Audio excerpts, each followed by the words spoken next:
جميعا كنتم كيوم ولادي بأمهات دوري لا إله إلا الله لا إله إلا الله لا إله إلا الله لا إله إلا الله لا إله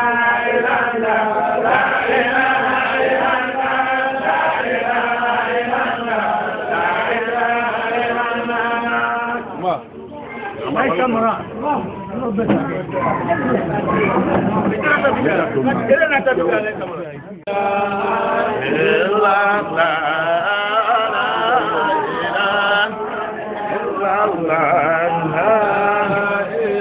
إذا كنت لم تقرأ ولم تكن فاهما فموتك خير من حياتك دائما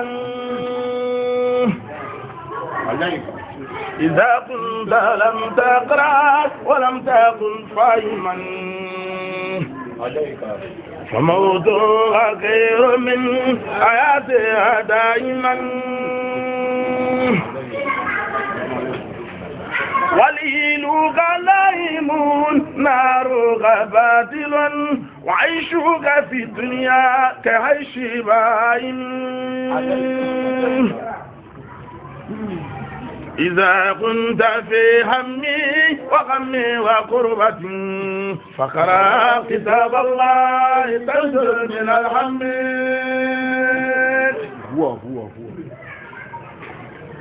إذا كنت يا ساقرب المستغفرا عليك بتقوى الله والصمت والصبر إذا كنت مع قوم فصل خيارهم ولا تسأل الأرض فترضى مع رضين عليك بتقوى الله سرا وجارة فإنك مسؤول وربك عالم ولا تخشى غير الله والرحم بينهم ولما تذكر لمن هو رحيم توكل على الرحمن في كل حاجة واعلم بأن الله يؤتي ويمنعون توكل على الرحمن إن كنت عاقلا ويأتيك بالأرزاق من حيث لا تدري ولا يدخل فردوس إلا ما انتقى يوادي حقوق الله في السر والجارين ولو عشت ألف سنة 2000 بعدهم فلا بد من يوم تصير إلى قبرهم ولو كانت الدنيا تدم لآليا لكان رسول الله أيا وباقيا وما الدار والعيال والدنيا منهم وجاء رسول الموت والقلب ناظر لا إله إلا الله لا إله إلا الله لا إله إلا الله لا إله إلا الله لا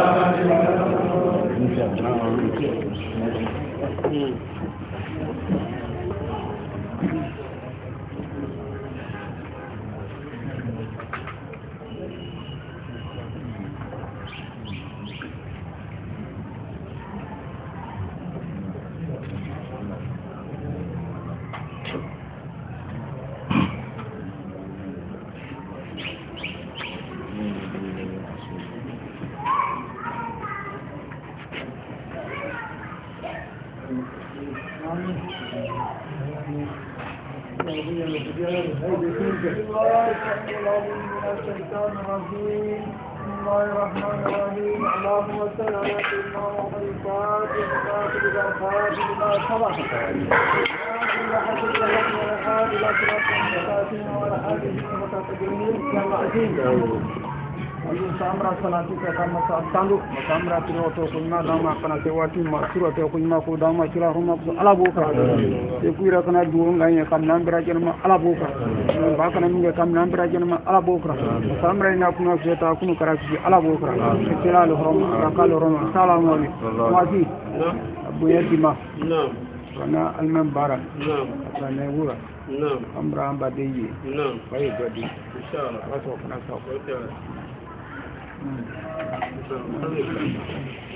kaji mo rosa c'est comment on peut dire c'est un peu une union Aminu ayi gba bana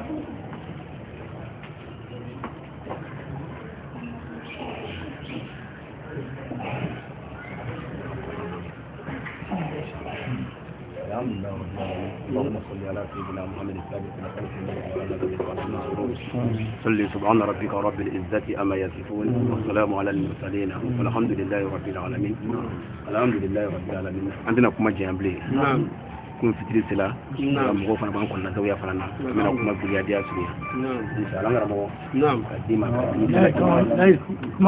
نعم قديما كدي بلا جنما نعم كدي انغا المم فانا نعم الحمد لله نعم donc alhamdulillah kumi an ka soko n'o ye Cheick Tidiane Kone abo Abidjan Port-Boued de la ay ko min ma ko Cheick Tidiane Kone Abidjan Port-Boued de la yo pon ale le filɛ nin ye mais a ka lasigiden min bɛ Daliwa kɔnɔ yan o le ye ne ye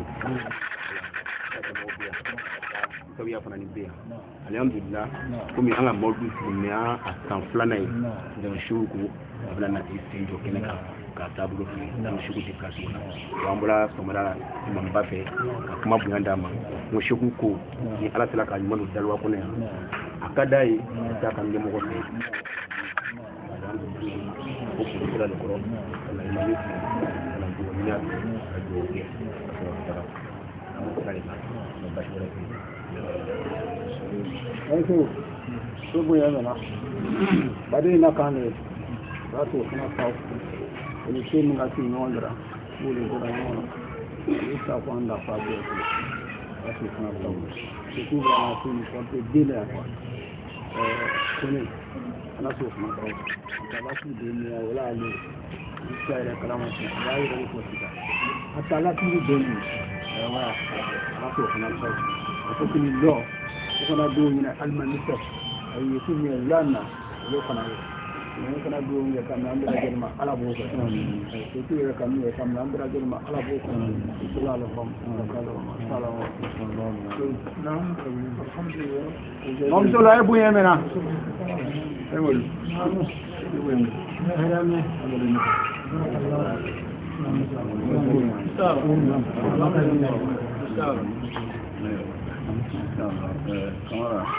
نعم اللهم صل على سيدنا محمد وعلى محمد وسلم اللهم صل على سيدنا محمد وعلى محمد وسلم اللهم صل على سيدنا ونبينا ومولانا محمد وعلى محمد وسلم تسليما الحمد لله رب العالمين الحمد لله رب العالمين الحمد لله رب العالمين الحمد لله رب العالمين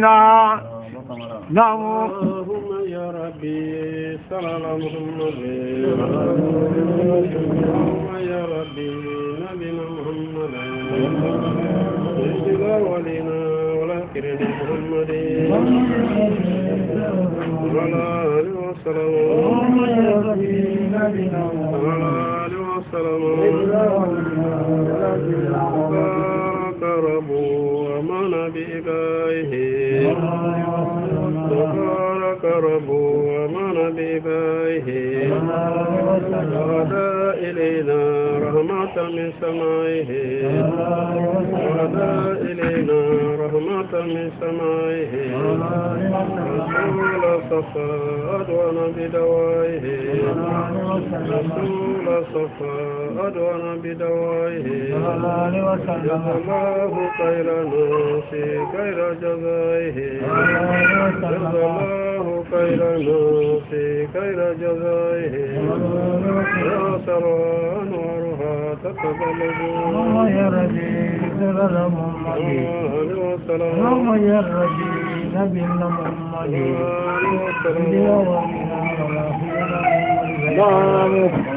نعم نعم نعم naam na marabo alabo kera ko ka ambade fo denje ko naam naam Foli magwen here naam alabo kera foli baraji naam alabo kera jigiya naam ala le mo kara jigiya mo atena o jigiya min lara kan naam o sino kɛnɛya naam ano kɔrɔta n'o daraja naam o den an nama k'a makabo saya naam alabo kera ka kanu do jama la naam ka jamaw karaba ye naam alabo kera a ye denmisɛn ye naam waati k'o di an ni a ma naam alabo kera a ye jigiya min na naam o jigiya fa naam alabo kera kamara naam ile barake atena ni ye nisɔndiya ko ba ye naam alhamdulillah naam o kan ka ala ta atena ala tanu ko alatano ala y'i da k'i kɛ adamaden ye naam ka baara kɛ kira manton ye naam o kira mantonya o kɔnɔ naam ka ba ka ele kɛ jigiya mɔgɔ dɔ ye ko mɔgɔw bɛ e bolo jigiya mɔgɔya la naam o ye ala tanu ko ba ye atena ala y'o min d'an ma naam ya rabbi k'a ma bago sariya naam ala m'o kɛ alabo kera sira min kɛ nin ye naam halisa k'a ɲɔ a caman bila an si kɔnɔ naam alabo kera a ye yɔrɔ min na nin ye naam an bɛɛ b'ale ka dugawu le kɔ atena an ka dugawu min k'an ye naam o mina an bɛɛ lajɛlen ma naam ala b'o kɛ alabo kera horoma sallallahu salama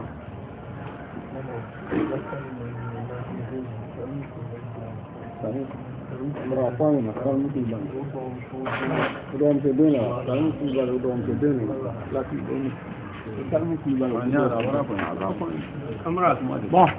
kuma bara di karamɔgɔ cɛ ma. naam, N tɛna dɔgɔyɔ kura bilen. Naam. Subira ko k'olu kosɔn. Naam. Kosɔn ka lafɔ. naam, Ngɔrɔ cɛ n bani Abidjan. naam, Ngɔrɔ cɛ ban bana Abidjan. naam. N y'a fɔ a ye ko n ye wara ye k'u ma Port-Bou la. Naam, Port-Bou. Ngɔrɔ cɛ a denbaya minnu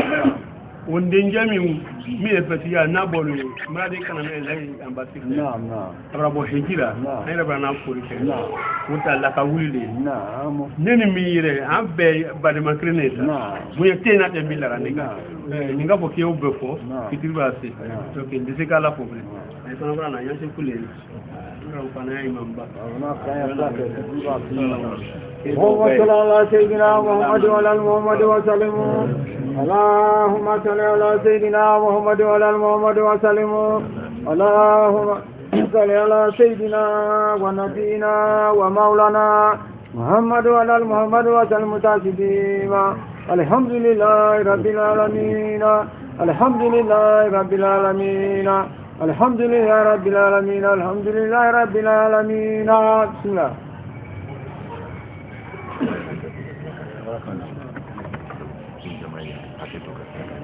alhamdulillah sogo jama bɛɛ hakɛto a tila ka yafa kosɛbɛ ko a bɛ an ka cɛkɔrɔbaw ani alimamu bɛɛ lajɛlen yafama dari ko fitiri sela ka ban seli waati fana sela ka ban an nana de kana dugawu ɲini an ka cɛkɔrɔbaw fɛ sogo ko a nana de kana dugawu ɲini an ka cɛkɔrɔba fɛ ni cɛkɔrɔba ko ne ko nka ni cɛkɔrɔba ko sogo yɛrɛ ye dugawu kɛ n'u bana a bɛ kɛ sɔsɔli ye ko n'a banna a bɛ kɛ sɔsɔli ye donc an bɛna min kɛ an bɛɛ bɛna jɛ ka faca ta donc an bɛna min kɛ an bɛɛ bɛna jɛ ka fata ta waati koro kama a bɛ salatu fati siɲɛ kelen d'a kan ka sɔrɔto fati lima ogoli ka siɲɛ kelen la kan ka sira da la imam bɛ se ka fitiri sɔrɔ an yɛrɛ fana bɛ se ka taa fitiri sɔrɔ zawɛrɛ la o kɔfɛ ka sira di la imam bɛ taa fitiri sɔrɔ cogoya min ni an fana bɛ taa fitiri sɔrɔ zawɛrɛ la cogoya min na hakɛto b'a la sɔla la ko hakɛto b'o kan sɔrɔ muhamadu faca الفاتحة بسم الله الرحمن الرحيم الحمد لله رب العالمين الرحمن الرحيم مالك يوم الدين إياك نعبد وإياك نستعين اهدنا الصراط المستقيم صراط الذين أنعمت عليهم غير المغضوب عليهم اللهم صل على سيدنا محمد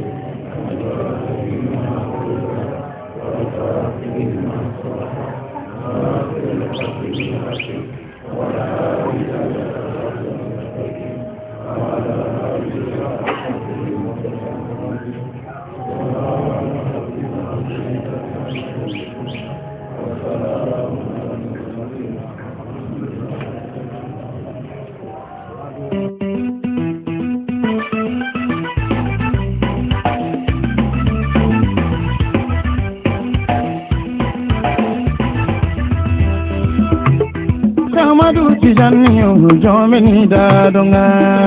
Tijani Konne Samadu Tijani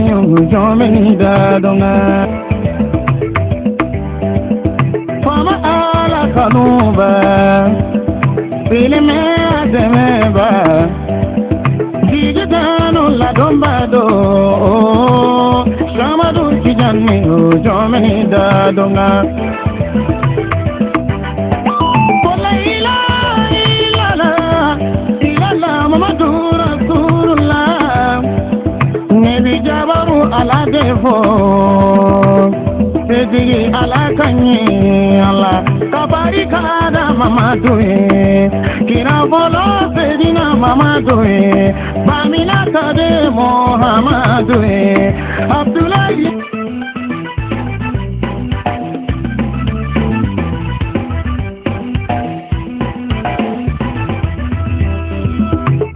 Samadu Tijani Jomini Dadonga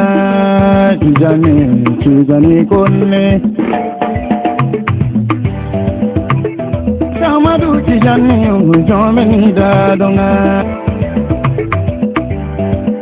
Fama ala kanuba Filime ademeba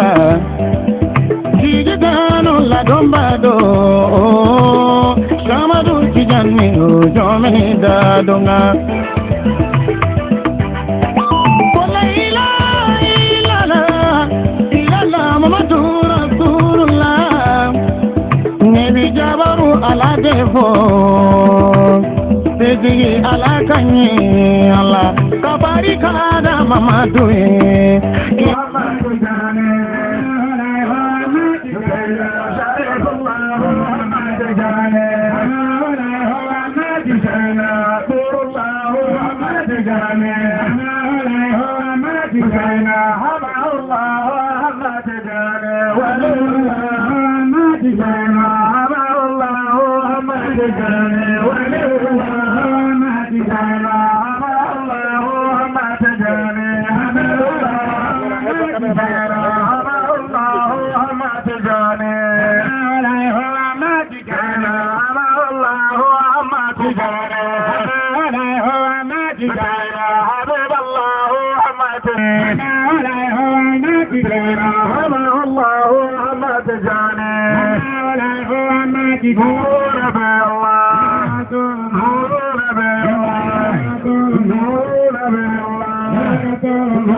محمد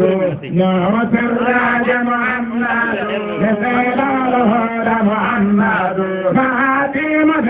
محمد منير هداي محمد فدا منجب محمد مجاب محمد أبهمت مدين مهدين محمد مدين مهدين محمد سالك محمد محمد محمد محمد فتاه الجلال محمد إبراهيم محمد أذنك يا محمد سهل الله محمد محمد ابن حسين محمد ابن بهاد محمد ابن مراد محمد ابن أحمد محمد ابن إلياس محمد ابن منصار محمد ابن نزار محمد وما أجنان محمد وني كرمك على بيت النور. Ok, Bamso est maintenant donné. En fait, Bamso est dépassé. Mais il connaît celui-là qui est connu dans les cieux, je ne dirai pas tout. Donc il vient de la Côte d'Ivoire, précisément à Abidjan, installé à Yopougon 2. Celui-là qui a installé notre chef Omar Ouattara, ici à Daloa. Alors, il viendra nous parler tout à l'heure sur le thème de la valeur de la Tariqa Tidjaniya. Bien avant ça, nous allons assister à la série des allocutions, passant par la marraine, ensuite le parrain, et on va clore cette série d'allocutions avec le président de cette, association qui organise cette cérémonie. Bien avant cela, nous saluons le vieux Bamba du quartier, du quartier dont nous sommes résidents. Notamment, Bamba. Ale be katin konana ale tola ame chukorobo bela den fo chukoroba so be katin konana o timini ko fe ame ampam so sanmo fo ampam so sanmo min be katin konana o lubi kanga andeme nisna parina o timini ko fe mukadam ko kanga nyine jeune ko la jeunesse qui l'aide ici à travailler sur la voie Tidjaniya. Donc à jeune franc fo a kamele don ana kamele sumuru inshallah ama nyine ampam so ko mi Namaho Koulibaly mi anga mukadam ba Bamso yere dans ama Bamso fo anichi anibara ay bienwolo bela jan nyebala o timini mama inshallah mi ambo Bamso mukadam Bamso yi mama abigo fo Abidjan amali farani fo kadansi inshallah mukadam kay a klisgila o timini ko fe ame délégation mi bola quartier la avec quartier ni mako sebu quartier amu fo o ka chukoroba tiya natimina ame anga tonton fo mi adama jay mi anga mukadam fay naklala ula antenile anga bono kauko o bola ko bono soufi chekou ils sont représentés ici par le chef pour moi par le chef Zoumana chef Soufi Zoumana et chef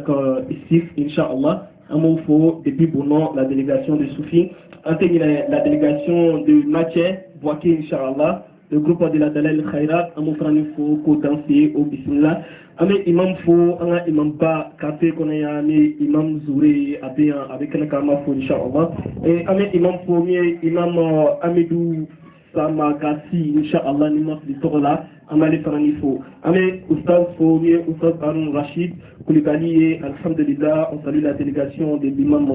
de la grande mosquée de Daloa, à savoir Ambassi Djabi. Inch'Allah, nous saluons également la délégation de Bourama Balo, Inch'Allah, ici à Daloa. Nous saluons Maté Diara, la femme de Cheikh Oumar, Khalagare, nous sommes avec un Taretari depuis Kounou, Abéa. Alhamdulillah, on rayon majaide o ama famdi ngame ana mukadam pa mi sheku mai akan lagare fo on rayon majaide ya oh kita famna imay mukadam be yrakula akadir. Alors nous continuons cette série de remerciements avec la délégation venue d'Abidjan avec Cheikh Ahmed Tidiane Kone à la tête avec cette association Radio Tidjaniya Cheikh on va dire Koulibaly, Soufiane, et on va dire Ladji et tout cela, tous ceux qui viennent d'Abidjan, de la délégation de Cheikh Ahmed Tidiane Koné, Amoukela Denifo. On salue Oustaz Karamoko Moussa. On salue la délégation de Cheikh Kenedia. On salue également notre marraine, celle-là même qui a accepté d'être la maman de cette cérémonie, Amafou, avec Kenenka, Inch'Allah. On salue également le parrain qui était shérif. Et alhamdulillah, nous sommes rassurés sur la scène. Celui-là qui a également accepté d'être le père de cette cérémonie. On salue ici Haïdara avec toute sa délégation, ceux-là qui viennent de, si je ne me trompe pas, autant pour moi le nom m'échappe, mais on va venir Inch'Allah. Et, pardon, Kofi Kro, autant pour moi nous saluons cette belle délégation, une grande délégation. Nous saluons Wagé Gafour Inch'Allah, la femme du parrain. Nous saluons également Sali Ouattara, la présidente des femmes de la Zawiya. Appelez la bien, Zawa Moussobéa. Dans mes Zawa Moussobéa, pour nous, Sali Ouattara. Afamna, aïwa. Alhamdulillah, on termine comme Amé Sangare Salif Fananou ni président Fatih. Voilà, au Kaka. Alhamdulillah, Amé les dafi de ta loi, au Bekeleka, Amofo, Ameklaka, Amidou, Dialefo. Ça va chamater avec notre marraine, comme on le disait tout à l'heure, à savoir Madame Karidja Diara, la femme de notre papa Ibrahim Diara, Amina Nakana.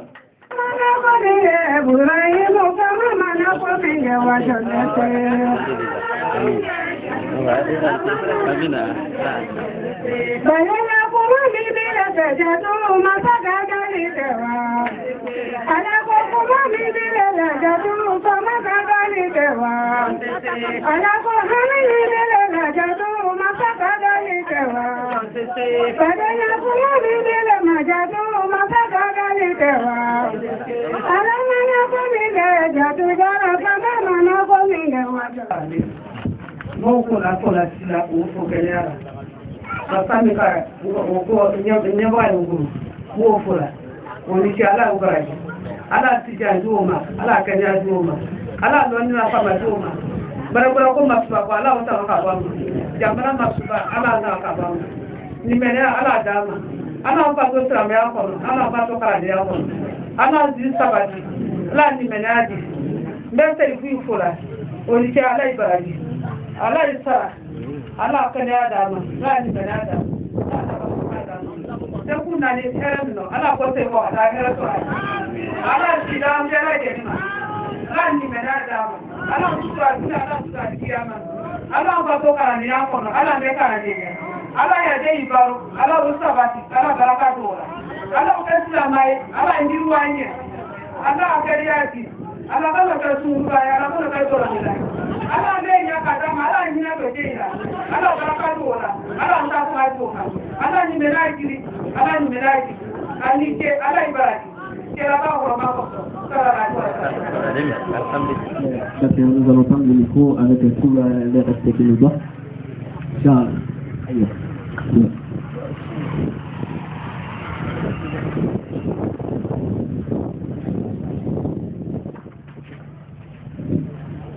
أعوذ بالله من الشيطان الرجيم. بسم الله الرحمن الرحيم. اللهم صل على سيدنا محمد الفاتح لما أغلق والخاتم لما سبق ناصر الحق بالحق والهادي إلى صراطك المستقيم وعلى آله حق قدره ومقدار العظيم. إن الله وملائكته يصلون على النبي يا أيها الذين آمنوا صلوا عليه وسلموا تسليما. قال سبحان ربك رب العزة عما يصفون والسلام على المرسلين والحمد لله رب العالمين. الحمد لله رب العالمين. أنا فريدي نبع بلد لما كيف رمسوكا بس بلد لما من برا بيجا من برا تلويا من برا يورو يورو بس فريدي بلد لما أنكرا بيجا فريدي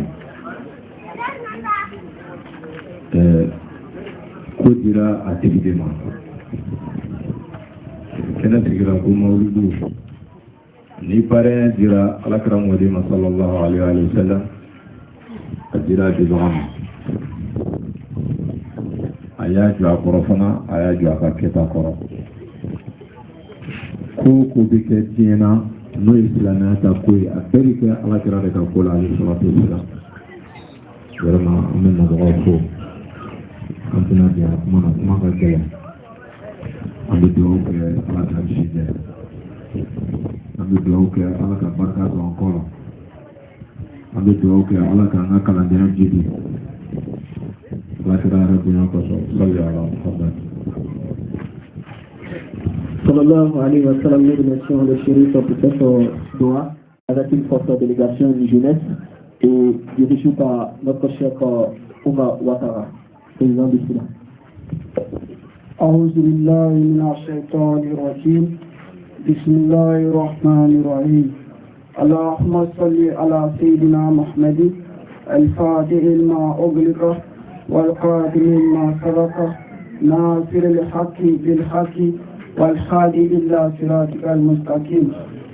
الحمد لله رب العالمين أطلع ما جانا كل سيدنا أمنا ما دي مبارمة إبراهيم أبنا كلامين توفو كما سي دبيزونا مولدون ما فلا وكا تشري نيكه أبنا كلامين جمانا مسلمان بفولا كما سي كلامين كلوباو أني فيتنو بما كبيا فو أبيدان wallahi o ka cɛsiri kɛ an bɛna micro di Ibrahima a bɛna silama bɛɛ lajɛlen fo président tɔgɔ la inshallah ne bɛ bɔ kuma kɔnɔ. أعوذ بالله من الشيطان الرجيم بسم الله الرحمن الرحيم اللهم صل على سيدنا محمد وعلى آل محمد وسلم ala k'an bɛɛ dɛmɛ ala k'an ka sigi tigɛ kuma jan tɛ yen an b'an ka sirifu fo ani min ye an bɛ an mamakɛ fo min ye Sheikh Ahmed Tidiane ye o tun ye ko ka bɔ yen an bɛ an ka walimisɛba fo min ye Sheikh Oumar Ouattara ye inshallah komi mɔgɔ ɲɛna sigi la tele bɛ ka dogo ka fundeli fana bɛ yen donc an bɛ kalandenw fo kalandenw y'u filɛ n'an fɛ an bɛ se k'a fɔ ninnu si ma tanji 30 sɔrɔ ban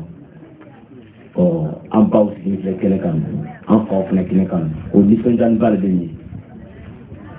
an bɛ yɔrɔ na jɛnɛyakɛ fanga de b'an na lɛri na muruta fanga de b'an na lɛri na mais an k'o bɛɛ lajɛlen k'o to yen fanga b'an na an b'a utiliser ka ala taala ka diinɛ a kɔrɔta a ye fana a ye jija a y'an dɛmɛ ni duwawu ye i bɛ taa sɔrɔ a ye mamadi b'an cɛ ma yan a ye bifa b'an cɛ ma yan a y'an dɛmɛ ni duwawu ye a ye fana a ye na an ye fara ɲɔgɔn kan an ka ala taala ka diinɛ an k'a lawuli an ka bɔ kalakala cɛ ma a ye sabari an fɛn fɛn filɛ an bɛ kalanden bɛɛ lajɛlen fo président i ni ce jama bɛɛ lajɛlen ni ce a ye ka fɛn dɔ kɛ mɔgɔ bɛ mɔgɔ fɔ a yɛrɛ tɔgɔ la ci la ni ka taga mɔgɔ sɔrɔ a ka foro kɔnɔ i b'a fɔ a i ni ce ni wele tɛ a b'a ka foro kɔnɔ i ni ce a fana a ni ca yɛrɛ depuis mawurudi jide dɔw ye inshallah bon an bɛna kuma bila yɔrɔ min na yan komi an tɛ fɛ k'an ka cɛkɔrɔba mɛn yan mais an tɔ ka mɛn yan nin y'an mɔgɔcɛ de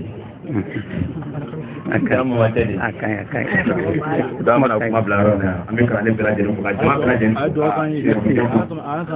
i b'a sama ni duwawu ye an k'an bolo don ala taala ka diinɛ kɔrɔ ala k'an fanga se cɛkɔrɔba cɛkɔrɔba cɛba kuma duwawu kɛ k'ala muso ko nɔgɔya ani baara ko bɛɛ lajɛlen nɔgɔya ɔ fana bɔ kuma ye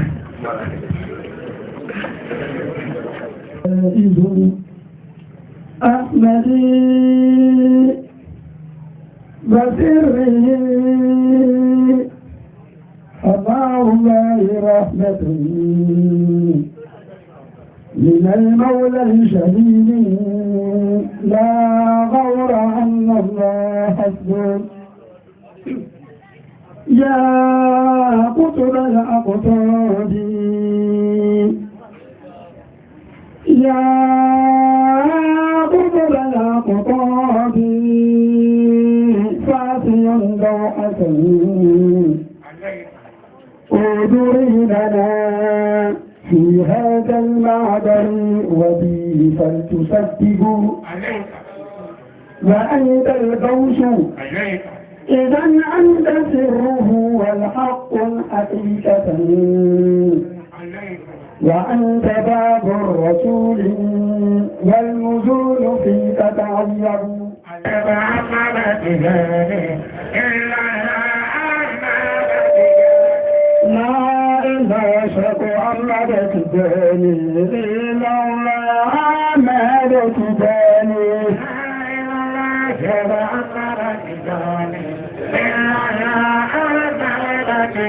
لا إله إلا الله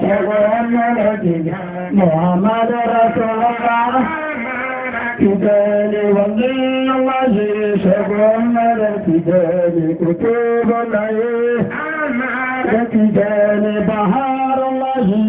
محمد تجاني صراط الله تجاني على جرال بدا شكرا يوم الهدى باب الندى Ambam Soja. Ambam Soja, kamu mau baca lagi? Ambam ini ambam, kamu mau baca lagi? Kamu mau baca lagi? Shirufu kira-kira belum apa aja kata lagi. Lipat dulu, Syekh, kamu kita lagi.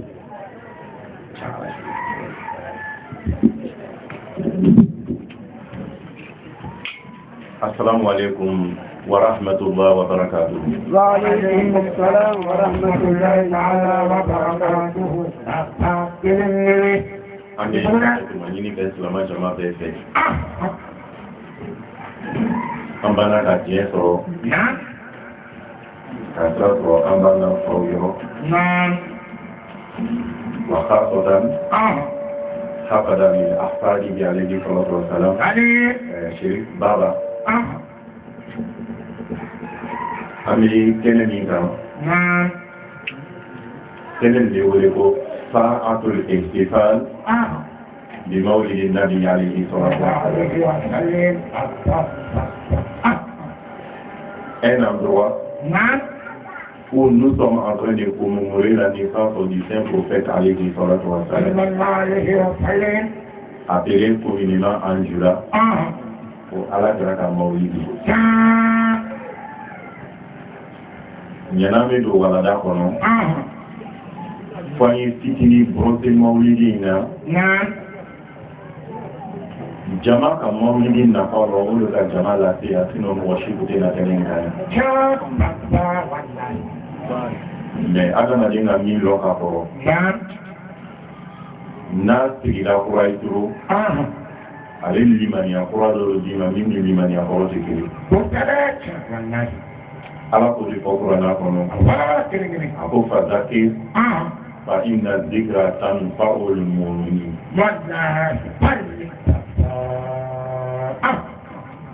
Yafi kullu al-aqil ma juziya bihi Abdul Huda mulaqabu bi Abi Lahabin. حينما بشرته سويبة بمولد النبي عليه الصلاة والسلام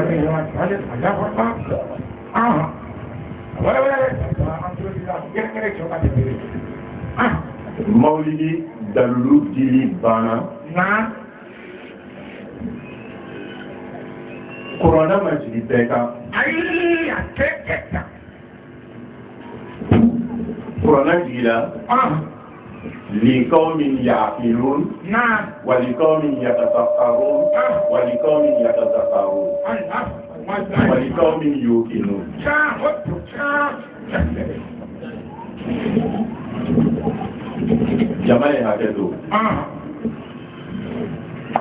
Nous lisons le Saint-Coran tous. Mais le Coran n'est pas descendu pour tous. Le Coran a des conditions d'acceptation. Le Coran est descendu pour ceux qui sont doués d'intelligence, ceux qui ont une bonne réflexion, qui ont les surdoués, les savants, les autodidactes qui réfléchissent très loin au-delà des réflexions humaines. Maudit Kumabana, Cheba Dovi, Atrobo Abdulhuda, Sherifolo, Siraka Tomoro, Abanala Kilala, Nienina, Neba Koko Janama, Dion Benyam Woluka, Janama, Dion Benyam Wote. Mais Allah est condamné qu'à juger qu'à tout cas pour la faire façon belle là qu'à danga qu'à halaki qu'à chien.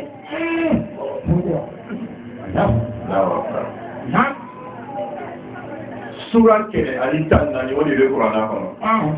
Aya woro ani aya keme woro ani bi woro ani woro. Le Saint-Coran contient 114 sourates, 114 chapitres, 6666 versets. Mais pour la sourate Ninjigila Mokama, nous manquons les sourates qu'on a. Sourate Ibrahim, Sourate Yunus, Sourate Yusuf, Sourate Mariam, faut qu'à ta Ninjigila Mokora, Mokela, nous manquons les sourates qu'on a. Sourate Muhammad. A Korondona, au début de Sourate Kene, Ali Sourate 100, Ali Sourate Kelenama. Sourate O. Pour la suite, ça va vous pour Sourate Al-Masadi. Mais il va vous pour Sourate Abu Lahab. L'enfant, dit qu'à chaque fois, on a de reconnaître les pour Sourate Abu Lahab. Sourate ala funugo jugu a dinigo jugu dante dinina ni dusukun kun bɛ ala la an b'a fɔ ala dinina fo a dusukun bɛ ɲini ka ci mais dusukun tɛ ala la jango ba bi ci mais kuma ye faamu sura in a y'a buru don ala y'a jigi cɛ dɔ kama mais ala ye sura in jigi min kɛ ala ma duma fɔ sura in kɔnɔ dɛ a bɛɛ halaki ani danga ani jahanamadenw kuma dama fo ka taa ban basira wala nzira o tɛ sura tɔgɔ fɔlɔ sura in danga gɛlɛya kojuguya fɛ an ka cɛkɔrɔbaw tun tɛ sɔn ka suratul masadi kalan ka seli n'a ye an ka cɛkɔrɔbaw tun tɛ sɔn fɔlɔ la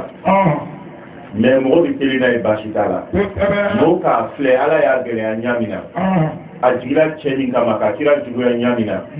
ka silamaya juguya ka silamɛw kɛlɛ a n'a muso a n'a den dɔw ka tile bɛɛ ban o kɛlɛ in na ala y'a condamné sura in yɛrɛ ka farin ɲa min na cɛkɔrɔbaw tun tɛ sɔn fiyewu ka mɔgɔ laseli walama o bɛ seli la o bɛ tulo ye kala ka fara ala sariya kɔnɔ baasi t'a la i bɛ se ka kɛ ka seli n'a ye mais cɛkɔrɔbaw tun b'a kɛ la ko dɔ de kama mais o cɛ min ala ye nin danga in jigin a kama dɛ jama n'a kun danna ne ma kɛ ne b'a fɔ a ye n ko a kelen-kelen min bɛ a kelen-kelen bɛɛ lajɛlen y'a ka mawulidi sigi a bɛɛ fara ɲɔgɔn kan a ta denmisɛn fitinin dɔw yan mun b'o ye k'o fɔ olu yɛrɛ y'o ka damana mawulidi sigi parce que anw fɛ yuku an ka denmisɛnnin mun ma baluguya olu ka mawulidi sigi an ka segin la kalama a nana ka mawulidi kɛnɛ kan an b'a fɔ ka walima dɔ k'a barakala je crois san 3 de bɛ nin ye a bɔra kɛnɛ kan ye mais cɛ min dangala ni nin sura in ye dɛ ala y'a danga yɔrɔ 12 k'a condamné yɔrɔ 12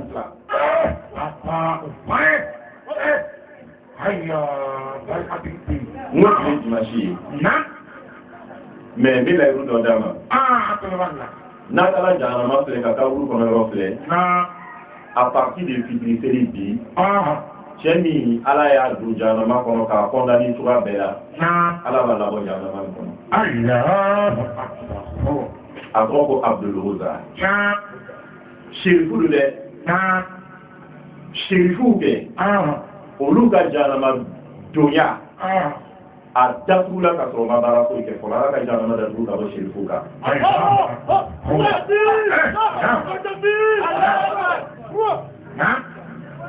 yakfina dalilaini fakat يكمل آية من تفسير الكلام فيكون آية من منفرة. لا أسألكم عليه أجرا إلا مودة في القربى. نبي بقول كولا ويبرمي. فلنا إنما يريد الله ليذهب عنكم الرجس أهل البيت. ويطهركم تطهيرا. كما أنا مولودا كشريك كولا. ni آية فلاني. ni mɔgɔ mani lamɛn diɲɛ kɔnɔ a tigi de kana sɔrɔ tuguni.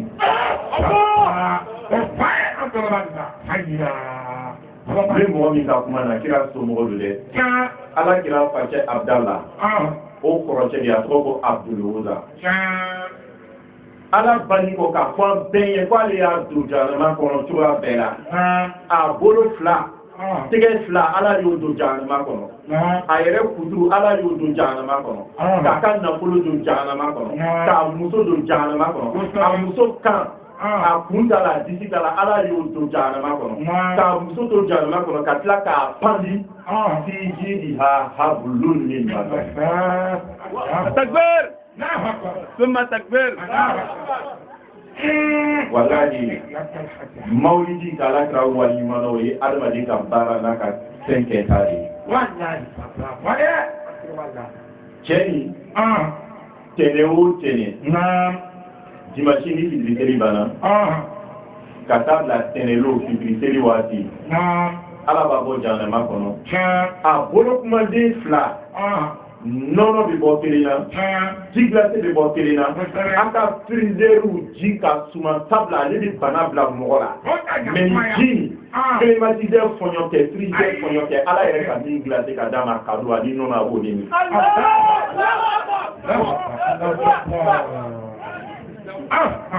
jahanamaden ka kuma de bɛ fɔ la dɛ. an nana ala ɲininka. I ye nin fɔ cɛ nin kan munna i ye nin bonya in kɛ a ye. kira bɛ ɲɔgɔn cɛ a facɛ kɔrɔcɛ dɔ b'a wele ko Abbas ibn Abdul Muttalib. a ko a ma ko Abu Abduluzza fatuli kɔfɛ ala y'a tɔgɔ yɛlɛma ka kɛ Abu Lahabi. ale y'a ye a ko ale ma tumana min na Zamzami bangera. cɛba in a ɲɔgɔn tɛ da a ɲɔgɔn yɛrɛ tɛ da. afdal kalki ala Allah wa ahabbil kalki ala Allah wa ajmal kalki ala Allah. a ka jɔnmuso dɔ ko Suwai Batul Aslamiya. a nana fɔ an ye ko i dɔgɔcɛ muso ka kabako den dɔ wolo. a nusɔn ko diya kojugu. a ko a ye mun sɔrɔ. k'a ye cɛden de sɔrɔ. k'i bɛ yɛrɛ in di tɛmɛni kɔfɛ k'i bɛ kamɔrɔya ni den in bonya kama. Summa takbir. donc ala y'ale condamné ɲami na dɛ. tɛnɛ su o tɛnɛ su ka taa bila tɛnɛ tile bɛɛ fɛ. ala b'ale bɔ jahanama kɔnɔ ka nɛɛma k'a ye ka sababu kɛ nisɔndiya ye Rasul ka baara de la. o de kama lɔnnikɛlaw ko. إذا كان هذا فاسرا جاء ذمه في القرآن الكريم بتبت يداه في جحيم مخلدا لسروره بمولد أحمد لاحتكاكه بسويبة حينما بشرته بولادة الأحمد فقال هذا بعبد مؤمن طول حياته مسرورا بأحمد ومات موحدا. ni kafiri ala y'a danga ka halaki ka condamné Kurana kɔnɔ sura direct. ale min ma seli a ma taara yɔrɔ la a ma seli daga yɔrɔ la. ala ye nɔgɔya kɛ ale ye a ka jahanama don na ka tila ka kanu k'a ye. munna a nisɔndiyara ni Bashiru Naziru bangeli ye n'o ye Muhammadu Bun Abdullahi ye Aminata dencɛ a y'a ka jɔnmusonin kankɔrɔya nin kɛ Ala y'o kado d'a ma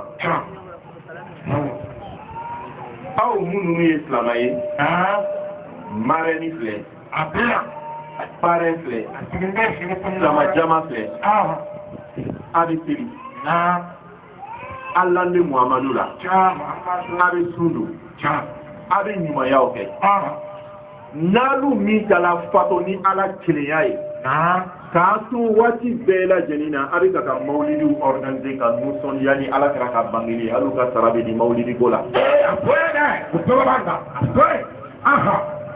yakfi kullu al-aqil hadha dalil famaza ba'da al-haqqi ila dalal minnu bɛ tiɲɛ kɔfɛ walahi ni fili tɛ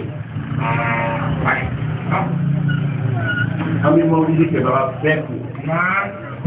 ka bɛɛ waleɲuman dɔn ka barakala kɛ bɛɛ ye n'an bɔra yen an b'a fɔ de ko le nɔgɔyali c'est la confrérie Tijaniya la connaissance de la confrérie Tijaniya et son importance n'an ko an ye kuma Tijaniya kan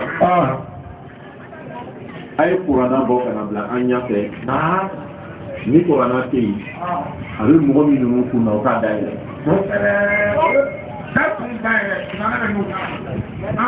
ni hadisa bɛ min kɔnɔ k'a ye hadisa durusi a fana k'a dayɛlɛ n'i y'a ye kuma kan ka kɛ a kan Badr Ali radiyallahu anhu hafiduhu baba بإذنكم بكم أي موسيقى بدر علي رضي الله عنه أقول لو سكت الجائل لما خسر الاختلافات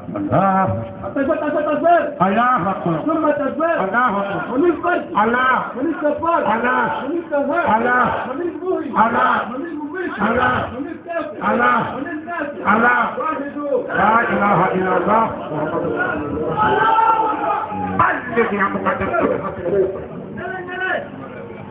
mɔgɔ minnu kalanna fo ka taa doctorat sɔrɔ ka sɔrɔ ma kalan faamu an tɛ kumana kunfiw ma dɛ misiriw alimamu ani wajukɛlaw balaga dɔnnaw nawo dɔnnaw ani kuranna tafsiru kalanbagaw minnu ye kalan kɛ fo ka taa diplôme dan sɔrɔ ka sɔrɔ ma kalan faamu n'olu tun ko da jeni mankan min ninnu tun bɛ yen mankan ninnu tun tɛ caya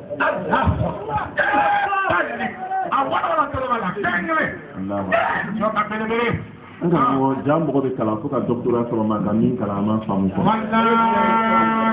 n'a o bɛ kɛ n'i y'a mɛn mɔgɔ min da min b'a la dɔrɔn ko tijaniyaw ka don ten tijaniyaw bɛ ten i ye ko tijaniya kalanden ko i ye tijaniya kalanden ko kɔlɔsi bila ko kana kɔlɔsi don i kan na k'a bɛ arabukan fɔ a bɛ dalilu yɛrɛ bɔ ka d'i ma n'u k'i bɛ taa ni ko bɛ taa hadara kɛ yɔrɔ ko k'i bɛ baara jugu la nin ye ten dɛ ni layila mɛnna da ko ninnu ye layila mɔgɔ ye k'a yɛrɛ bɔ a la u t'u ta ma gɛlɛn olu hinɛ bɛ de la nin a mɔgɔ kɛlɛn'u dɛ doctorat bɛ min ninnu kun a kɛra janfarafina taw ma hali minnu kalan kɛ arabu jamana la dɛ kiricɛ mɔgɔ caman ko n'olu kun y'o dajɛ u m'u ka kalan kɛ u m'a faamu ko mankan ko tɛ caya.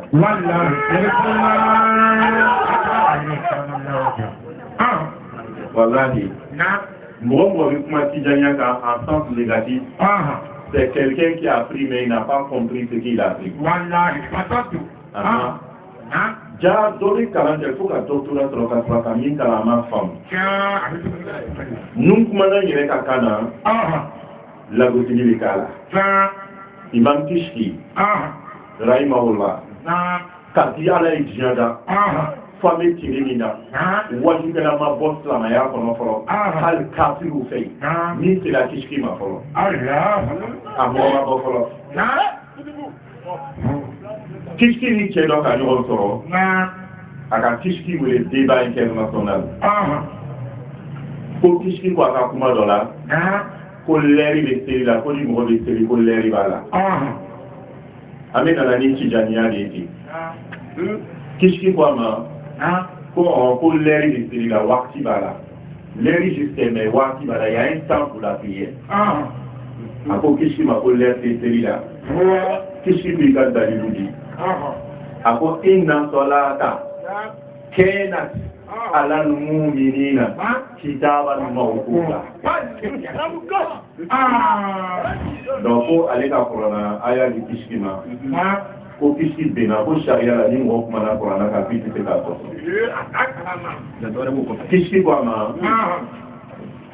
ko tellement ya lɔni ka bon fo ka se Kurana aya fɔli ma i ka kalan kɛ min a ka kalan kɛ so min fɔ a bɛ kalan kɛ so 40 wa a ka kalan kɛ min ninnu na a ka tan ka kosɛbɛ k'a bɛɛ kɔnti k'a cité k'a sandaw fɔ a tilala yɔrɔ minɛ nin kisi ko k'i ma foyi faamu t'a sigi jardin na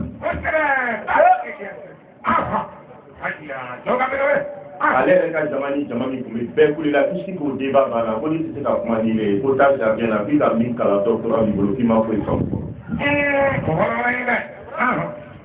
ne y'o ye yɔrɔ min n'a lɔn ko mɔgɔ dɔ bɛ kalan kɛ ka taa se yɔrɔ jan a bɛ arabukan fɔ a bɛ mɛnɛmɛnɛ mais a ka min kalan a ma faamu Torikatul Tijaniya a wolola Kurana kɔnɔ a taara fɛrɛ minɛ hadisa kɔnɔ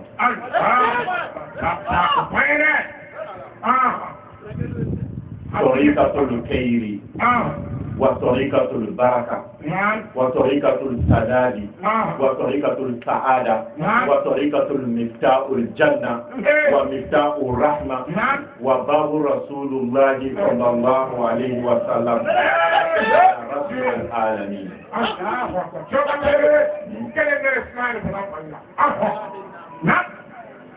كنا تقبلوا baraka taabolo hɛrɛ sɔrɔ taabolo kana ma ko n'an ma wuli ka lɔ diɲɛ bɛ taga yɔrɔ min na a bɛ kɛ bana ye dɛ hali n'an ma wuli ala ka jangata de caya kana taabolo dɔ d'a ma a disa tɛ Kurana tɛ mais Kurana ye fɛn min wolo ka kɛ yiriden ye i bɛ yirisun turu i ka da la a ladɔn n'a fara n'a bulu bɛ mako ɲɛ ye mais n'a ka den min fana bɔ n Kurana ko fana se ka dɔn dɛ القرآن هو الأصل والطريقة هي الفرق القرآن هي الطريقة وهي لي ani yusu ka yirije min bɔ o de tɔrika ye lafiya ma tɔrika to tijaniya wa yacɛ dɔ ko ne ma internet kan ko an ko rasul nana tɔrika di a mɔden ma ko munna fatoni kɔfɛ sabɔ ka kɛlɛ kɛ ni ɲɔgɔn ye fo ka fara o waati na ma bɔ kaburu kɔnɔ ka na fɔ olu ye ba kana kɛlɛ kɛ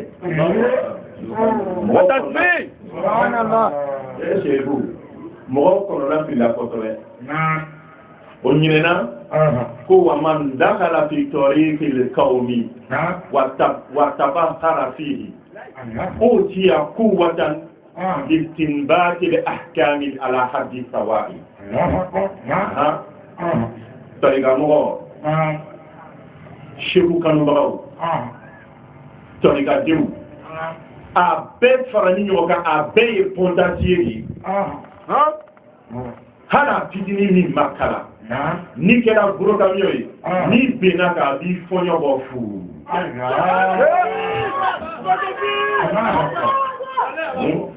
wallahi tariqa tol baraka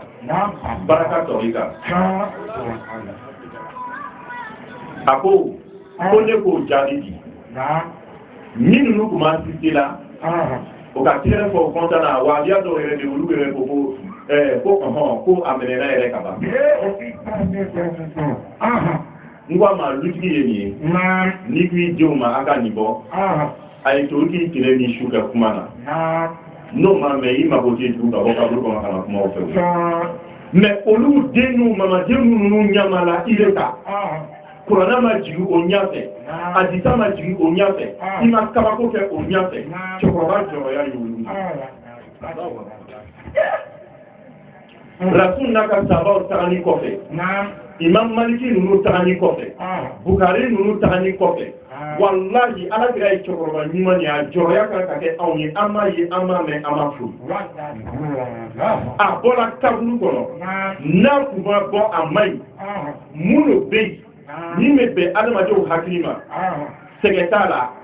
o bɛ ala sɔrɔ n'a ye o ka jurumu bɛ yafa n'a ye o bɛ alijana sɔrɔ n'a ye o bɛ limaniya sɔrɔ n'a ye o bɛ ɲa n'a ye o bɛ gɛrɛjɛgɛ sɔrɔ n'a ye o bɛ cɛɲa n'a ye o bɛ baraka sɔrɔ n'a ye a kan ka kɛ mun de ye yala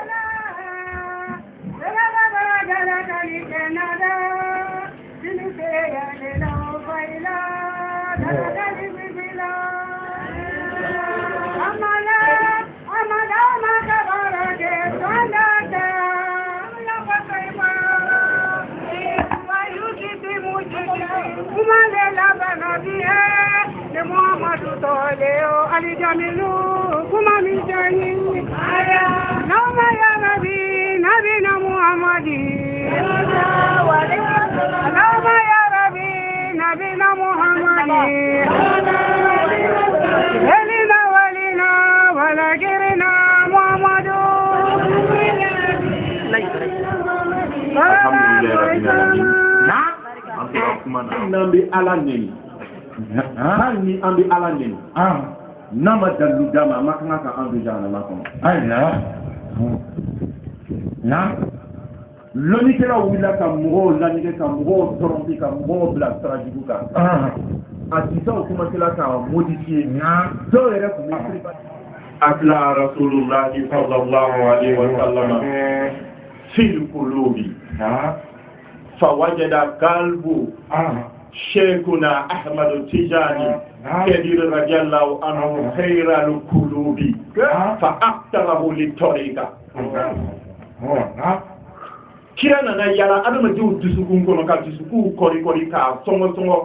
k'a tɛntɛn k'a filɛ jɔn dusukun ye dusukun bɛɛ la sɔn hɛrɛma ye ala kira tagani kɔfɛ san 100 ani san 50 jɔn dusukun ye dusukun bɛɛ lajɛlen ka sɔn hɛrɛma ye a taara sɔrɔ a mɔden dɔ don a mɔden 23 a tɔgɔ ko Algérie Cheikhna Ahmadu Tijani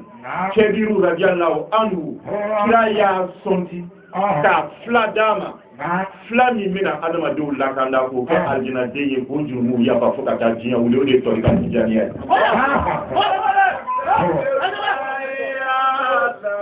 أستغفر الله يا الله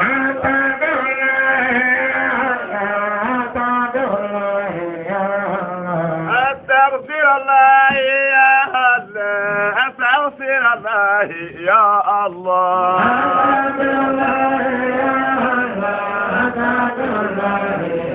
الله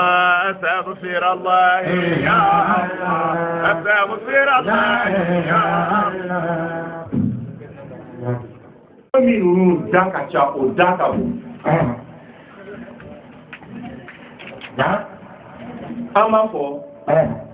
o kana la ko Tijaniya nana di Cheikh Ahmad Tijani ma parce que a bangela hijira kɔfɛ san 100 ani 50 o kana la n bɛ taa Tijaniya di aw ma kuranna kɔnɔ kuranna yɛrɛ cɛma tɛ kuranna cɛma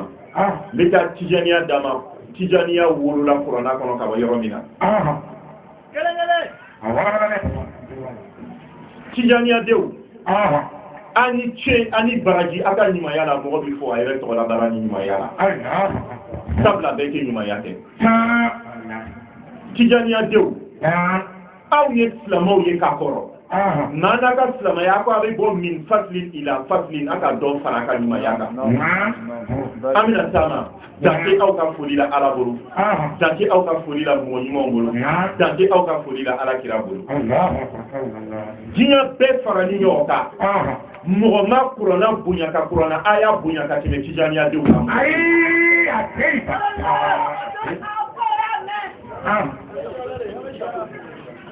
an ye raccourci kɛ a ye don suratul Kahf kɔnɔ aya 27 a ye Tijaniya filɛ Tijaniya woloyɔrɔ filɛ rasul mana ni tijaniya ye tijaniya ma wolo rasul bolo a ma wolo maa si bolo rasul ka sahaba dɔw de bɛ yen o farala ɲɔgɔn kan ka groupe dɔ créer ka tijaniya tɔn sigi o ko silamɛya min nana n'u ma ni ala ka kira tiɲɛ n'u ma an bɛ seli an bɛ sun an bɛ jaka bɔ mais an n'u bɛna mun de kɛ ala ye tuguni an bɛ bɛn ala la ka tɛmɛ nin bɛɛ lajɛlen kan bɛɛ k'i ka idée di dɔw k'o ye soboli kɛ dɔw k'o ye fɛn wɛrɛ kɛ dɔw ko non k'an ye sigi sɔgɔma ani wula fɛ ka to ka zikuru kɛ mais zikuru tɔgɔ an kana hami fɔ an kana kɛ jahanama ɲɛsiraya kama an kana kɛ alijana kama an kana nata bila la an y'a kɛ ka ala fo an kɛ ka kira fo ka ɲininka nin k'an ye o sigila o ma jɛɲini kɛ kira fɛ o ma jɛɲini kɛ Umar dun katɔ fɛ o ma kɛ Abubakar Sidiki fɛ o ma kɛ Rijalu Shura si fɛ o ka baara daminɛ sibaga nana ye o bɛ baara in na kira nana filɛ ninnu bɛ baara dɔ la mɔgɔ ma f'o ye mɔgɔ m'o bila la o ma jɛɲini mɔgɔ fɛ k'o y'a groupe créé m'o empêché o kana na fɛn dɔ don silamɛya diinɛ kɔnɔ fɛn min ma di ala ye tuma na minɛ ninnu bɛ zikuru kɛra kira y'i labɛn a bɛ taga la fɔ n ye ko a bɛ baara min na ko a ye baara in bila a ye ala kira filɛ dɛ a bɛ taa la fɔ tijaniya groupe ɲɛ k'o bɛ zikuru min kɛra sɔgɔma ni wula fɛ o bɛ wazifa min kɛra nin k'o ye wazifa in lalɔ a taamatɔ ala ko senna Jibirila ma ko Jibiri jigi sisan seconde kelen kana dafa Jibirila bɛ jigi Jibirila bɛ jigi ala kira ma a jigili bɛɛ di kuranna aya ye koyi a dɔ ye baro ye a dɔ ye fɛn wɛrɛ ye a dɔ yɛrɛ ye hadisa ye mais jigili min bɛ kɛ ni kuranna aya ye o ni jigili tɔ si tɛ kelen jigi t'a fɔ ala kira ye o ko wasbir nafsaka ma'a alladhina yad'una rabbahum bil ghadati wal ashiyyi yuriduna wajha mɔgɔ min ninnu sigila sɔgɔma u bɛ wazifa kɛ ka sigi wula fɛ ka wazifa kɛ ka sigi u kelen-kelen u ka bon na ka lazimu kɛ wula fɛ ka sigi u ka bon na ka lazimu kɛ o tɛ den fɛ o tɛ siran alijana ye o ta kɛra jahanama kama o ta kɛra nata si kama fo ka ala fo ka ala kira fo o bɛ ala ɲada de ɲini na o de kama o ka nin zikuru in sigi t'a fɔ ala kira ɲɛ k'a k'o to yen sisan Allahu Akbar. Jibrila nana ala kira frɛni a ko ala ko ninnu bɛ nin baara min kɛra k'ale ala ɲini kana kuma fɛ kana empêcher dɛ o to yen wala ta'du aynaka anhum ile yɛrɛ ala kira i ka sabaw i b'o filɛ i b'o considérer o ka bon i bolo o ka valeur ka bon i bolo o ye tiɲɛ ye t'o kan mais ninnu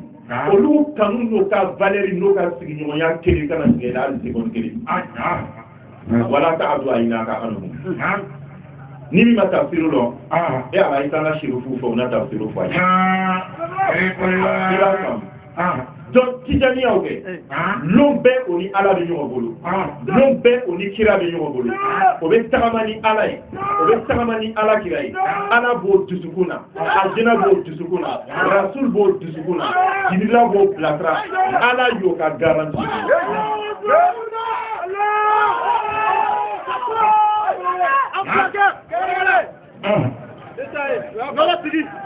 i bɛ kuma in faamu tijaniya ma wolo kuranna kɔnɔ an b'o to yen an bɛ taa se sekuya ma ko seku bɛ ka kalan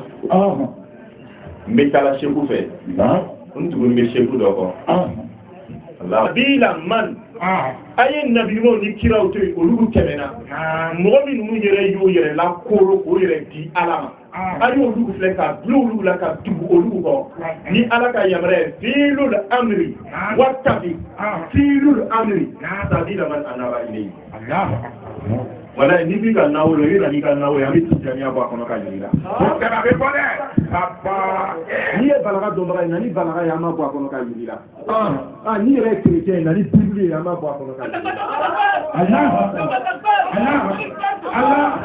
Allah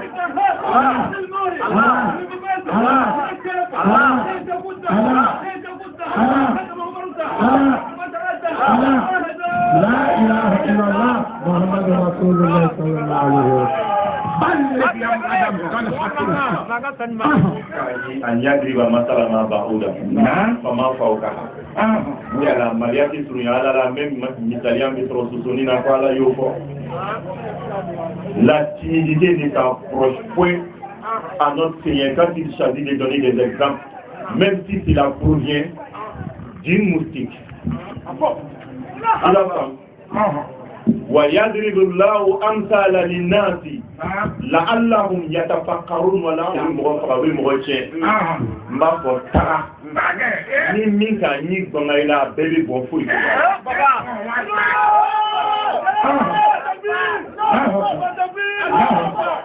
mais parce que nga lɔn kɔ dɛ na cɛkɔrɔba min sigi na a y'a ɲininka a bɛna fɔ an ye ko n kɔ dɛ na a ye sirifu ba b'a ɲininka parce que an kɔ dɛ na donc an tɛ siran quoi i b'a faamu parce que an dɛni de an ka lɔn ko donsow b'an ɲɛ donsow b'an kɔ i b'a faamu na dɛ o ye sekuya misaliya fitini ye donc ni seku t'i la i perdila i bɔnɛna i tiɲɛna ala dan ye a bɛ feere kɛ lɔgɔfɛn min na musow tɛ ɲɔgɔn to hali wɔmiyiran kama ni seku t'i la ni ka boli k'i ka wɔmi tɛ k'i feere lónìí.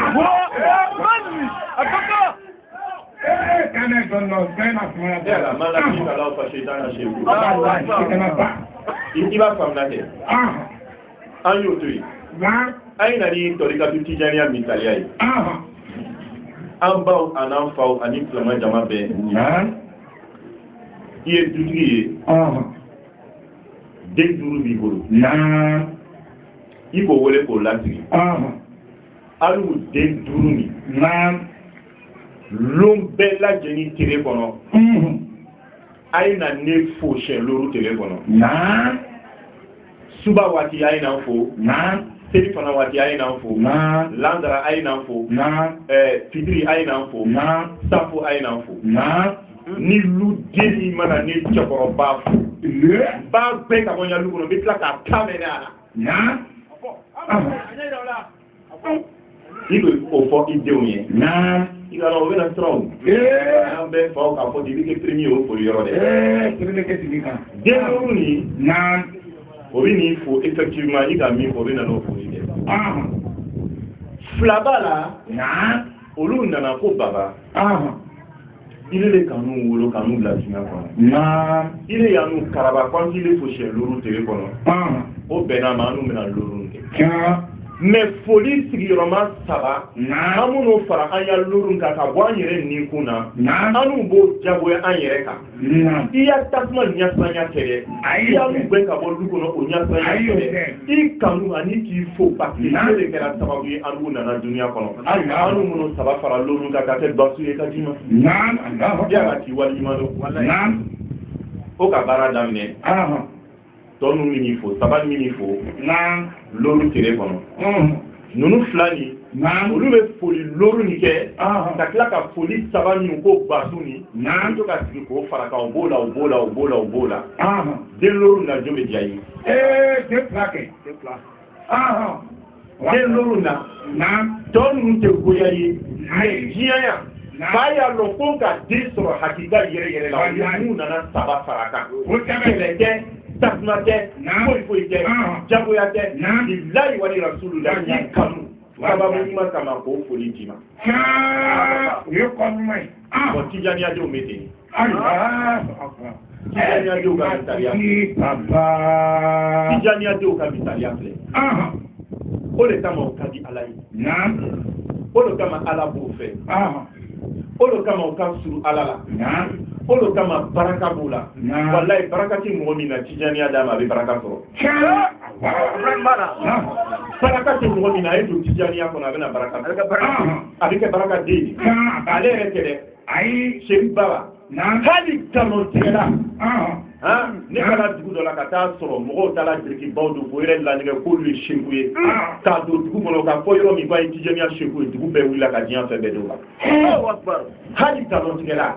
hali galon ni ka galon da i yɛrɛ la k'i ye tijaniya i bɛ baraka sɔrɔ galon na ala seguya galon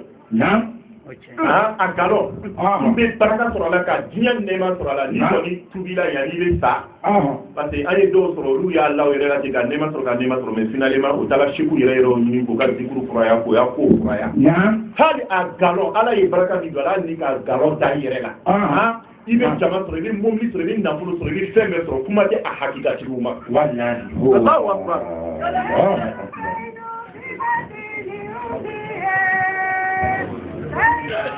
alhamdulillah donc mais min fɔ kɛ ni min galon k'i bɛ galon kan i ye sabali ka tuubi n tɛ nin fɔra ka galontigɛla favoriser dɛ tijaniya baraka de yira la quoi mais n'i yɛrɛ galon i bɛ min kan ko canti i bɛ canti a bɛ k'i ma télé Allahu akbar ni ka den wolo n'a fisayana n'i ye n'i m'a dɔn i bɛ don jahanama kɔnɔ i n'i ka teli den sa a wolola ɲɛna o tɛ kuma ye hali muso n'ala ka fisaya n'i ye alo ye muso ye sinɔ i bɛ taa jahanama kɔnɔ i fa n'ala ka fisaya ye alo sinɔ i bɛ taa jahanama kɔnɔ donc ala ka nɛɛma dɔ kɛ tijaniya kɔnɔ tijaniya den caman m'a lɔn ale kɛra sababu ye tijaniya den min ka sira tɔgɔ bɔ a bɛɛ lajɛlen bɛ taa jahanama kɔnɔ malgré tijaniya b'o bolo ala tana b'a la o nɛɛma ye mun ye ala ka tijaniya tilan ka kɛ tagabolo fila 11 ani 12 voilà nɛɛma belebele f'a dogola tijaniyaw yɛrɛ la Allahu akbar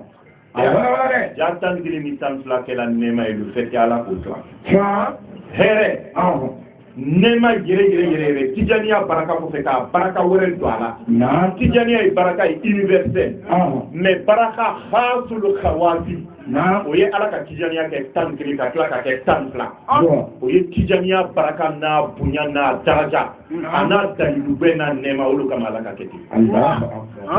a wala ni tijaniya kun ma kɛ 2 c'est que tijaniya tɛ can ye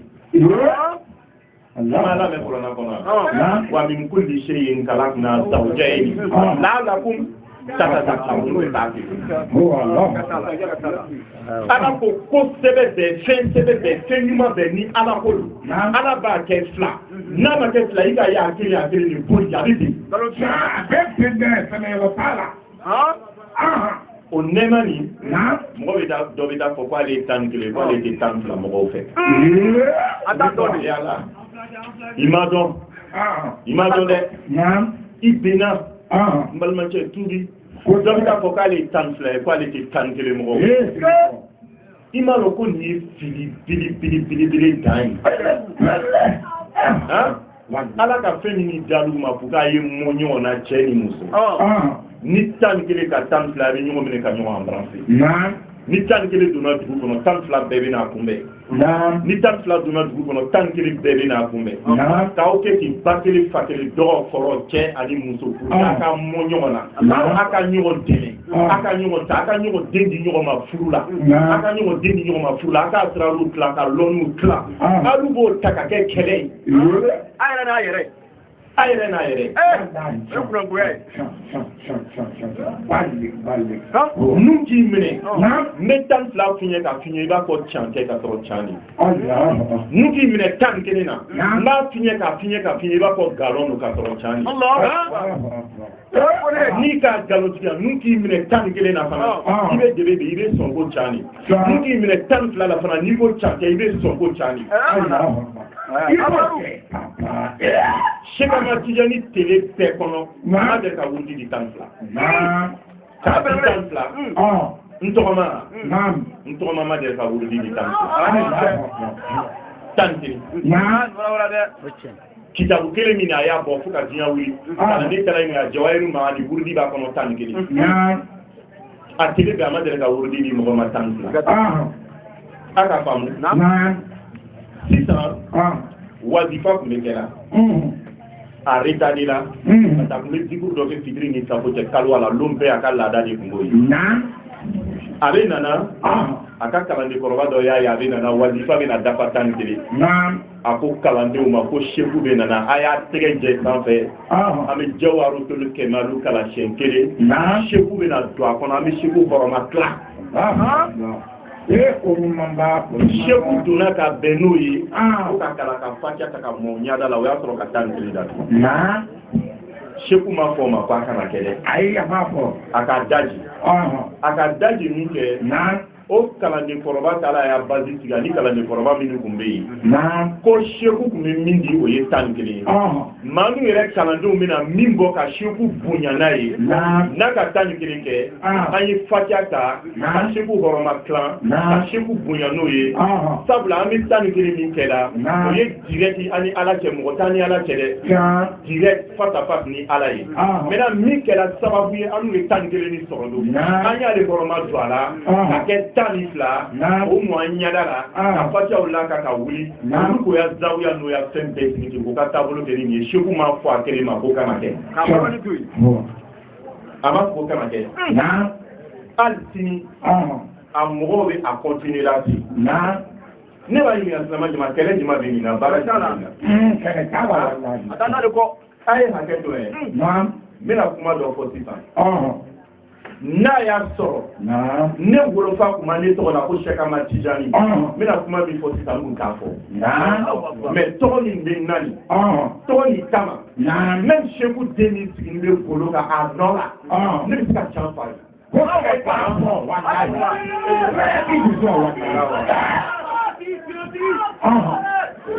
ni mɔcɛ cɛkɔrɔba jumɛn bɛ min b'a tɔgɔ la den na du kɔnɔ i bɛna den minɛ ka bɔ du kɔnɔ i bɛ tolo k'a la yan seku denw bɛ kuma n'u ye hali n'u kumana n'u olu yɛrɛ b'a fɔ k'a mɔcɛ ko sabali u ye n wele ten k'o mɔcɛ olu yɛrɛ bɛ n wele k'o mɔcɛ donc n bɛna min fɔ a kana mɔgɔ dimi dɛ kuma jugu fana tɛ quoi ayi fɛn fɛn bɛ 11 ni 12 ko kɛlɛ kɛ a bɛɛ ye larogo di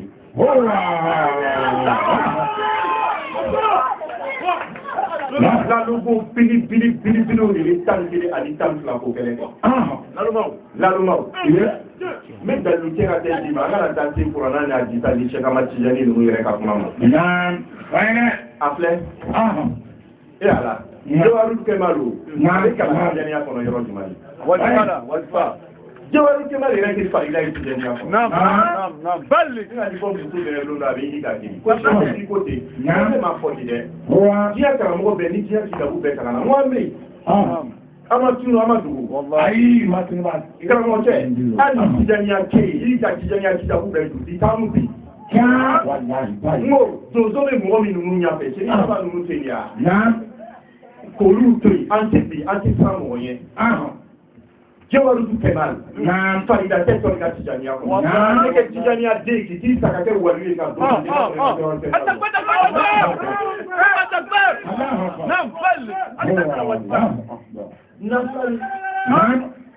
ni ka ɲini Seku fɛ k'a ye k'i ma farida a bɛ k'i ma farida ye o ye limaniya étape dɔ ye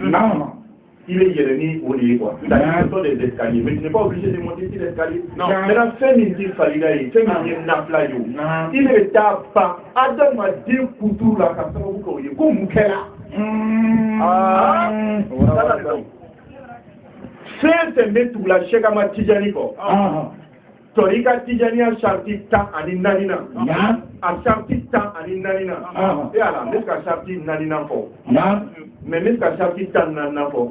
parce que fɛn dɔ bɛ Seku la bi kelen na Adamu Taaminu Makoro la an ka jija ka baara kɛ n'o yɔrɔ ye dɛ Tijaniya bɛ mɔgɔ don a jɛnɛ kɔnɔ a bɛ jaabi di mais an ka mawudu t'o kan an ta 14 ye Tijaniya den bɛɛ fo ka taa diɲɛ wuli a y'a lamɛn ɲɛnama dɛ a y'a fɔ karamɔgɔ bɛɛ ɲɛ fɛn fɛn bɛ 11 ni 12 ko kɛlɛ kɛ fɛn fɛn bɛ ɲɔgɔn ladon ten a y'a fɔ Sɛkama Tijani min lamɛn Marɔ k'a tɔgɔ ma ko ko n tɔgɔ ma ko min lamɛn Marɔ Tijaniya sariti 10 ani 4 na Adamu wuku ul muqata'atu bainaka wa bainal kalbi alame Adamu wuku ul muqata'atu bainaka wa bainal kalbi Allahu akbar. Karamɔgɔ. I ka Seku ka kuma nin tafsir lo wa? Ayi. Seku ko. Adamadenw tɛ dɛ. Ni donna Tijaniya kɔnɔ. I k'i ni yɛrɛ tigɛ hali ka bɔ wulu la. I k'i ni yɛrɛ tigɛ hali ka bɔ tɔɔrɔ la. I k'i ni yɛrɛ tigɛ ka bɔ i muso la. I k'i ni yɛrɛ tigɛ ka bɔ basa la. Danfɛnw adamadenw tɛ dɛ danfɛnw kɔngɔ kɔnɔ fɛnw. Hali wulu fatɔ n'a donna Tijaniya ka du kɔnɔ. Hali ni jinɛ donna Tijaniya ka du kɔnɔ. Hali ni lagalagatɔ donna Tijaniya ka du kɔnɔ. Hali ni jɛniyakɛla donna Tijaniya ka du kɔnɔ. Hali ni dɔnkilidala donna Tijaniya ka du kɔnɔ. I k'i yɛrɛ tigɛ ka bɔ o la. K'a ɲinɛ silamɛya yɛrɛ kɔ an bɛ silamɛya min kɔnɔ an bɛ ɲinɛ o la ka ɲɔgɔn lagosi ko 11 10 nin ye mun baara de a bɛɛ ye kelen n'i ka 10 ta alhamdulilayi to ala ka sara kana n'i ka 11 ta fana to ala ka sara i tugun bɛ segun kɔ i bɛ tugu segun n'a ma ɲɛ k'an bɛ ɲɔgɔn kɛlɛ o ye jogo ye donc Tijaniya fila bɛɛ fara ɲɔgɔn kan min ka fisa ni min ye kɛ o de inna akramakum indallahi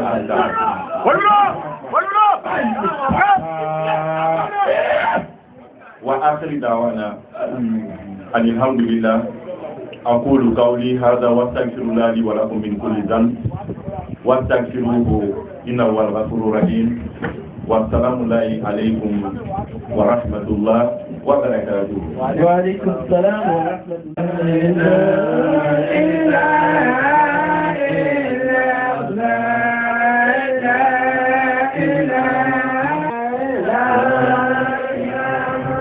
Ok, une dernière mention, présentation et une dernière information qui concerne la restauration publique, Inch'Allah, ko an surku ni an karamɔgɔ min bɛ kɛnɛ kan ko bɛɛ lajɛlen bɛ jigin ni parrain Inch'Allah parrain fɛ Dominique côté la. Donc, an ci kɔnɔ. Ide Muhammadu ni juru bɔla Tijanina fama ala ɲini bala abijɛ tugu waliyula nebo samadu Tijani o jɔnmɛ da dɔnga Tijani ko ne Allah.